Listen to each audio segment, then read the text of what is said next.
सीता रामचंद्राभ्याम नमः। श्रीमद् वाल्मीकि रामायण अयोध्या कांड 112वां सर्ग। ऋषियों का भरत को श्री राम की आज्ञा के अनुसार लौट जाने की सलाह देना।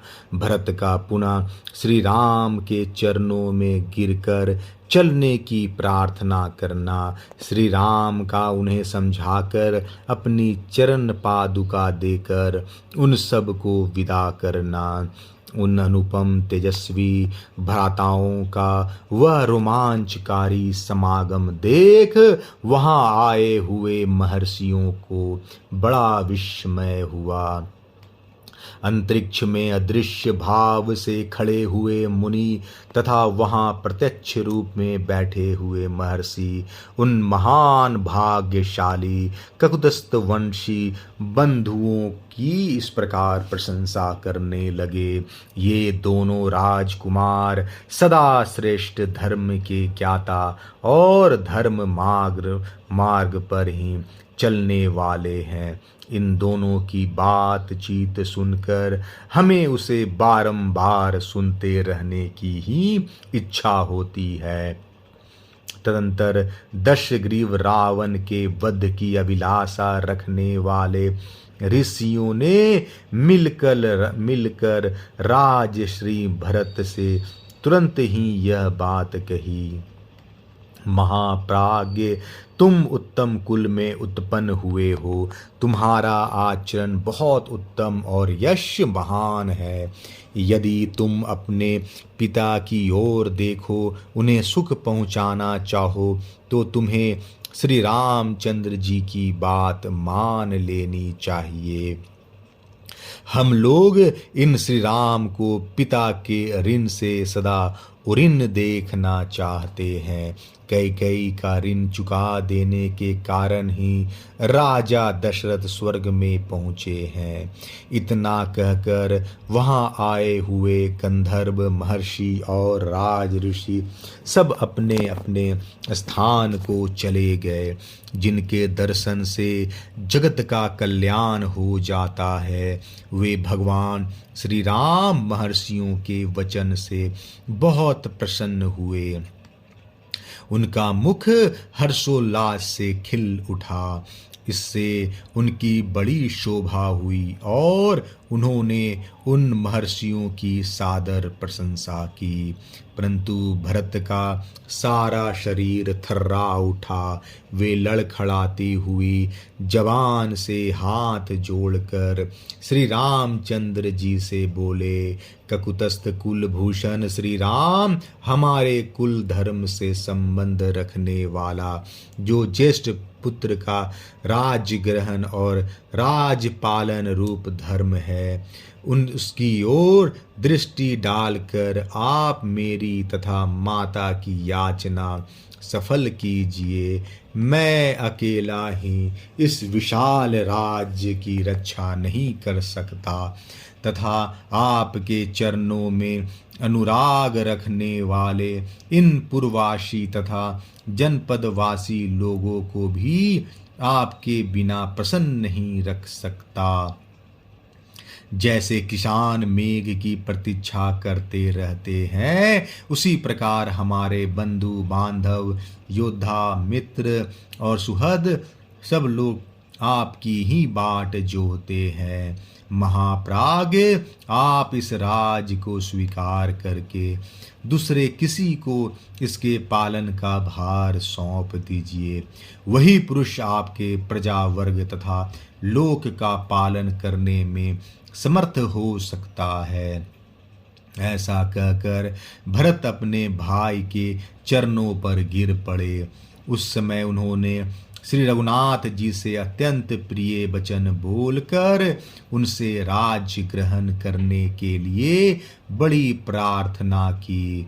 तब श्री रामचंद्र जी ने श्याम वर्ण कमल नयन भाई भरत को उठाकर गोद में बिठा लिया और मदमत हंस के समान मधुर स्वर में स्वयं यह बात कही, तात तुम्हें जो यह स्वाभाविक विनयशील बुद्धि प्राप्त हुई है, इस बुद्धि के द्वारा तुम समस्त भूमंडल की रक्षा करने में भी पूर्ण रूप से समर्थ हो सकते हो। इसके सिवा अमात्यों, सुहृदों और बुद्धिमान मंत्रियों से सलाह लेकर उनके द्वारा सब कार्य वे कितने ही बड़े क्यों न हो करा लिया करो। चंद्रमा से उसकी प्रभा अलग हो जाए, हिमालय हिम का परित्याग कर दे, अथवा समुद्र अपनी सीमा को लांघ कर आगे बढ़ जाए, किंतु मैं पिता की प्रतिज्ञा नहीं तोड़ सकता। तात माता कैकेयी ने कामना से अथवा लोभवश तुम्हारे लिए जो कुछ किया है उसको मन में न लाना और उसके प्रति सदा वैसा ही बर्ताव करना जैसे अपनी पूजनीय माता के प्रति करना उचित है, जो सूर्य के समान तेजस्वी हैं और तथा जिनका दर्शन प्रदीपदा द्युतियों के चंद्रमा की भांति आह्लाद जनक है। उन कौशल्यानंदन श्री राम के इस प्रकार कहने पर भरत उनसे यूं बोले, आर्य ये 2 स्वर्ण भूषित पादुकाएं आपके चरणों में अर्पित है, आप इन पर अपने चरण रखे, ये ही संपूर्ण जगत के योग क्षेम का निर्वाह करेगी। तब महातेजस्वी पुरुष सिंह श्री राम ने उन पादुकाओं पर चढ़कर उन्हें फिर अलग कर लिया और महात्मा भरत को सौंप दिया।